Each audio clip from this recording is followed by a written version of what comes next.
Hello, We are hello. so excited to be back with you all. Y'all know we love these series. We love these series. We love bringing them to you. And we are going to keep rolling inside of this series we are calling Rich.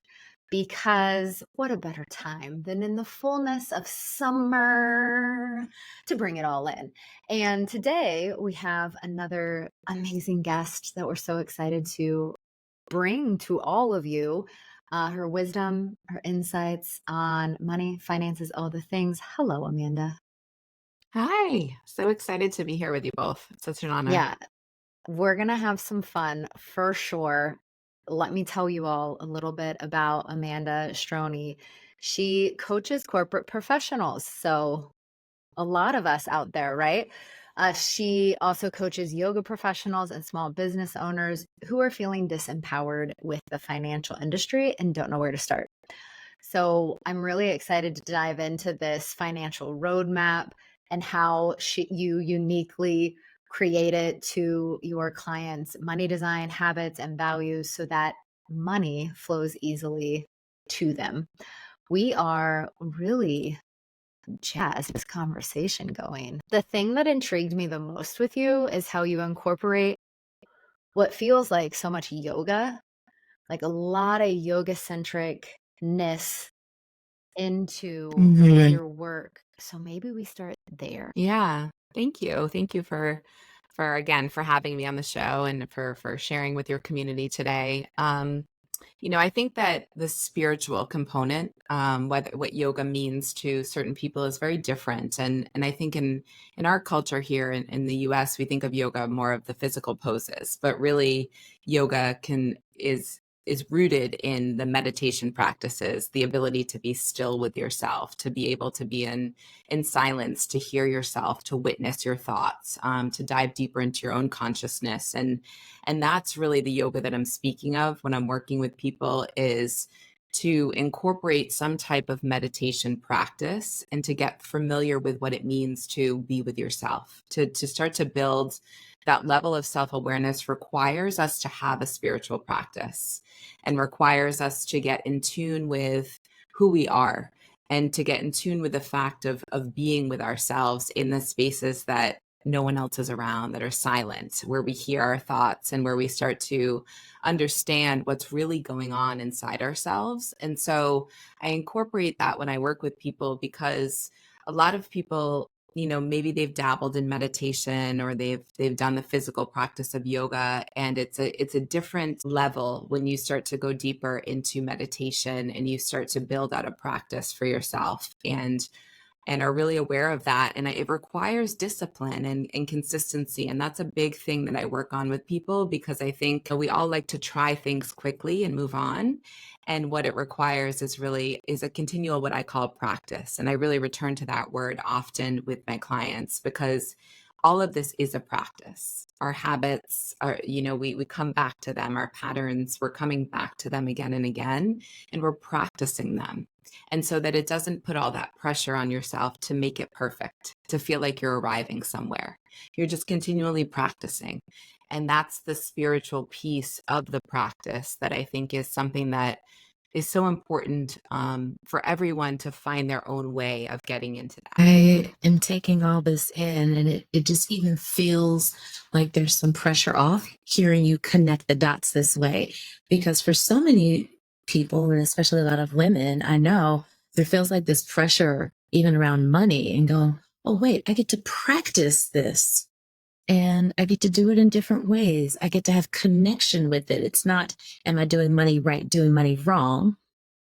It depends, like on what your goals are and all that. But yeah, connecting it through the more traditional and Eastern way of looking at yoga, like being one with yourself, being clear in your conscious, it makes complete sense why that's connected to money or the energy of money and takes the pressure off. Like, oh, I don't have to be a money expert to do this thing well. Like, I really don't have to be an expert. And so I'm curious too for those who would say, I've got my money stuff together. Like I'm a money maven, like I'm good with it. This spiritual piece could be the piece that they're missing. How do you get them to open themselves to that part of it. Yeah, that's an excellent point because I think it's it's a huge component to the money piece, and you could have, like as you mentioned, expertise in that piece and then feel like you don't have a spiritual practice or a meditation practice. And one way that I get people into that, to answer your question, is to allow people to really ask of themselves what feels supportive to them. So to practice different things that to see what works and what doesn't, because we're all unique in our own special way. So I do make note of that with all of my clients, is that what worked for someone might not work for you. So I'm not here to give you what I do for a daily practice every day. It's to understand what feels supportive to you. What are you able to incorporate on a daily basis that makes sense to you, and that you're going to have that consistency and discipline? Because oftentimes we create something that's unrealistic, and that's why we can't achieve it, is because we're wanting to, okay, I'm going to meditate for an hour every day, and then you don't do it after 3 days. But if you started small with 5 minutes, then it would be something that you could build upon over time, and your intention could be to get to an hour eventually. But this is what you're able to do. So really, what I like to do is to sit down with people and understand, what does your life look like? What does your day-to-day consist of? Because we all have different things going on. Some people have children, some people have multiple jobs they're doing, some people are doing many responsibilities, taking care of family, taking care of friends. So it's how much time, in really exploring that element of time in your day, is so critical. I actually just had this conversation with a client recently last week, to have them do that exercise of saying, how are you using your time? How are you using the course of your time? And Mhm. and making a note of that and getting really clear, so that okay, this is how I'm using my time. Where can I start to implement these strong practices and small practices that will be beneficial over time? And the discussion on time is interesting, because that really does translate into your money as well, how you use your time and the course of your day into the money aspect. But from the spiritual and meditation aspect as well, that is critical, because it's I think one of the things that we may have the intention for, and it's also can be the one thing that we don't make time for. So let's roll into that, because time is our most non-renewable resource. And yet we will find that money, you could be in a scarcity, like there's never enough. But then in a spiritual practice, there's always abundance, and there's abundance everywhere.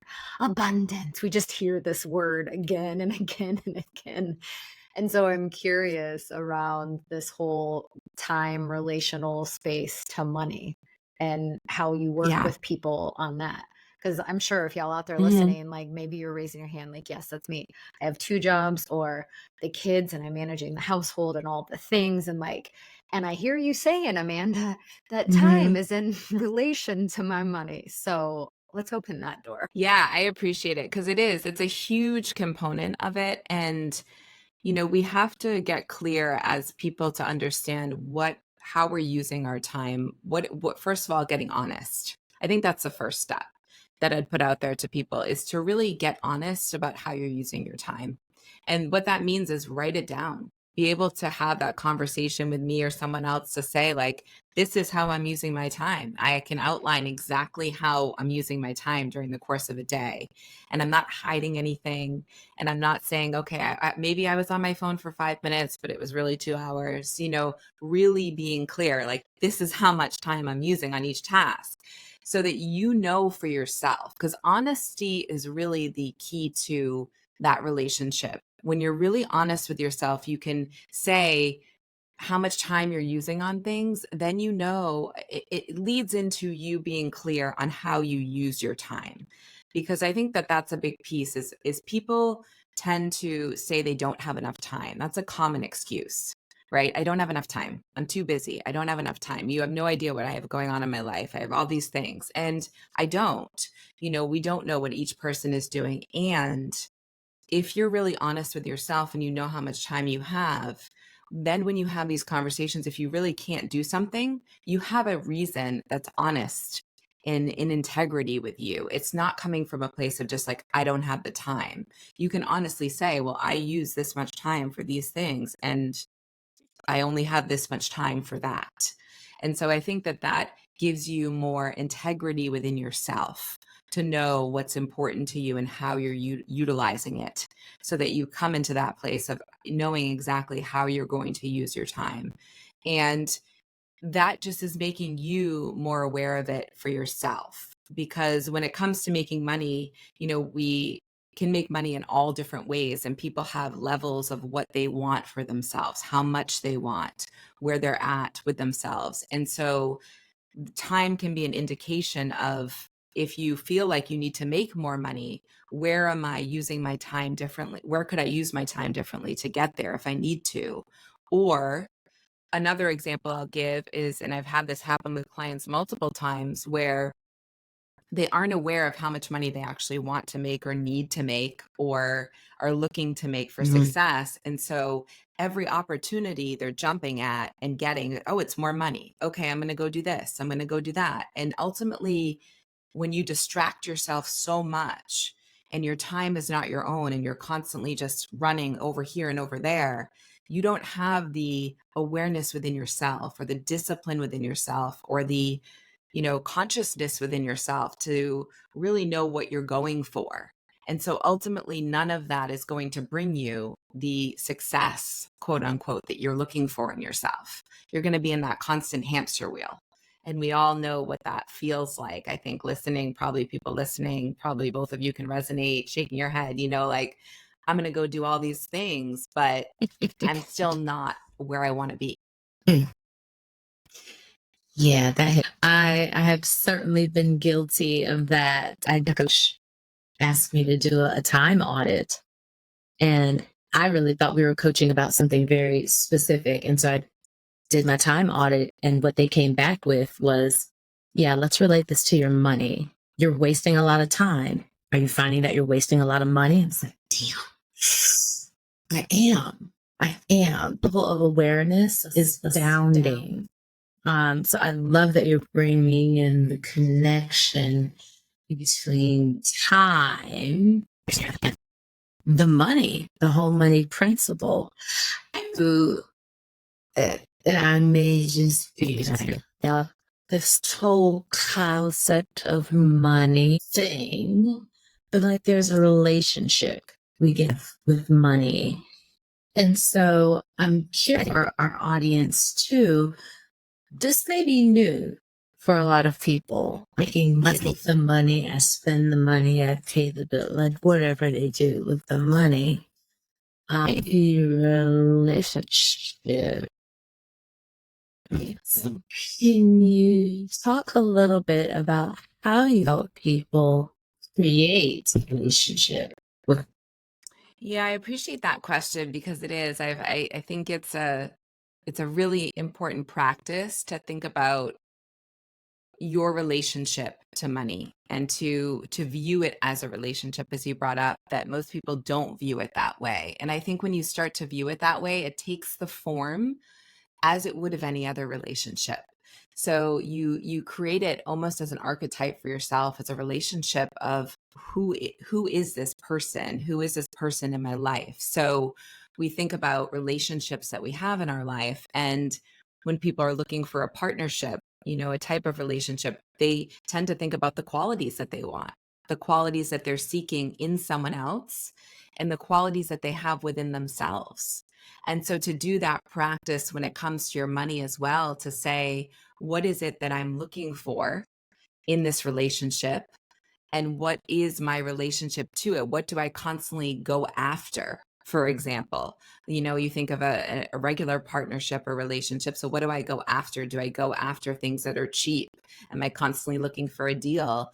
Am I going after things that are way outside my price range, or trying to get something that isn't really a good fit for me because I like the way it looks to other people? It's all relatable. So I think thinking about it that way, and one of the practices that I love to engage with my clients is to start to write that down and really create it for yourself, to write down what your relationship is, so what your existing relationship is. And so you're being honest. Again, you're being honest with yourself to say, like, this is how I view my relationship to money. And so I know as I'm going out and doing certain things, that is me engaging in my practice of saying, okay, how am I showing up? So when I go to do things, and for an example, maybe I go out with friends and someone asks me if I want to go traveling together on a trip, and instead of being honest and saying, or reverting back to my values and my relationship with my money and saying, actually, that doesn't work for me in the timetable that I have right now, and I want to use my money that I have for something else, do I say something such as, "Oh, I can't afford that," or "I would love to, but that I just can't afford that right now," because that's really a behavior pattern. And to notice that, I think, is really critical for people, because it's empowering to be able to speak your truth in a way that is authentic to you, and to say what really is true, not to constantly say, "Oh, I can't afford that. I would love to, but I can't afford that," because that's not actually being honest. Because then, the next weekend you might go out and go to dinner and spend $200 and say, okay, well, you didn't think about that. If we were really able to get into the details and to analyze it. So I think when you do that practice of listing out, like, my relationship to who I am when it comes to money, and then what I'm seeking, and having that clear analysis for yourself, it allows you to be honest with people. And I think the more that we practice honesty when it comes to our money, the more that we become comfortable with it. It really becomes a relationship, and it becomes a practice, and it's not something that we're afraid of or we're scared of. And it's not something that is really this, just this scary thing, which I think it can be for most women, especially, to not want to talk about it. So I think this gives you some agency to want to talk about it and to get really clear with yourself, so that you're not hiding behind anything. Yeah, this is juicy right here. So, so much in Mm-hmm. this. A lot to unpack. Mm-hmm. So my partner and I, Nick, my fiance, I can say now, Thank you're you. welcome. I was going to correct you. Congratulations. You're welcome. Is we love quality, and y'all, we love a good deal. So give us quality and let me find a deal. And it's like, hello. The other thing that I really, so you can play off that however you want, Amanda, but the other thing that I really want to call out, because I've seen this so many times with my own clients, with just a whole vast variety of people that I've come in contact with, is around this. Really, please, y'all, catch how many times are you saying, I don't have time, or I don't have the money? Like, that one gets under, those two get under my skin, Mm-hmm. because it's such an easy reframe to just say, my priority right now is actually XYZ, which is not going to allot the time to continue with blah, blah, blah. Or when it's a money thing, it's, I just had this conversation this morning because I have an opportunity to go to Florence, Italy next April. That has just arisen. And it's a year out. And also there's a part in me where I'm kind of like, a little hesitant. So I know that that's not a full body yes. But my response to this was, I have invested this year in a really high investment program that includes 3 retreats. And also, there are particular things on the nest, the house, where we will get to invest other funds to support those things. Not once was I like, yo, I don't have the money to do this. So how do you specifically work with people other than reframing? And we got to get to the root of it all, but this is so huge. I feel like in this Mm-hmm. episode, if y'all take one thing out, this changes energetic, this changes how you show up, your magnetism. I can go on, but I'll hand the Yeah. baton to you, Amanda, because this is your wheelhouse of expertise. No, I appreciate it. I think you're spot on with that. And I'm glad that we arrived at this place. It's so critical. I think it's really a major turning point for people. And, you've mentioned it, Jill, and how you've approached this situation for yourself. But for people to get one thing, it's really that practice of understanding how to reframe for yourself and to notice what you're saying. And so the key here is the awareness to what you are actually saying. And I'll say that again, like having awareness to what comes out of your mouth over and over again is a practice. And that is really hard because we don't want to necessarily see ourselves Really. for who we are. So in order to do that, you have to be continually aware of what you're saying, how you're saying it, and why you're saying it. And so all I can say is that is a practice that you have to engage in over and over and over again. And it will change your life in many ways if you do it in all aspects. Because if you really are aware of everything that you say and how you show up, it's only going to, increase all the things in your life, like your relationships with other people, your relationship with yourself, your relationship with your money. And again, it's really that practice. Like other people can call you out, of course. Of course, you can get someone to be accountable to, but the reality of it is you're with yourself, and these interactions often are very small. They're very small. Like you could be in a situation and just be like, I don't have the money. I don't have the time. I'm too busy. Like you have to watch that for yourself. And so really with people is what I invite in is to understand what it will take for you to get into that practice with yourself. Like where are you holding back from really examining that for yourself, those behaviors? Where are you not wanting to go deeper with yourself, or maybe avoiding? And so when we start to dig into that work is going deeper into some things that you may have been holding on to, as far as how you're choosing to use language or show up with yourself, or you might not even be aware of it. And so oftentimes with clients, I call it out. I'll call it out with them, and then it's like, oh, okay, that's what that is. And so once you see it, you can't unsee it. Right. And so I think it's really, if you choose to engage in that practice, it's really important, and it can be really powerful. And what I will say, going back to note, when you mentioned, you like quality things and you like a deal, and I applaud you for that, because it's knowing who you are.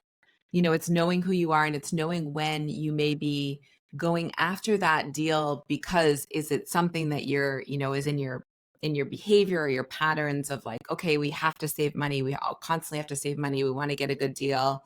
Or is it something that you just enjoy?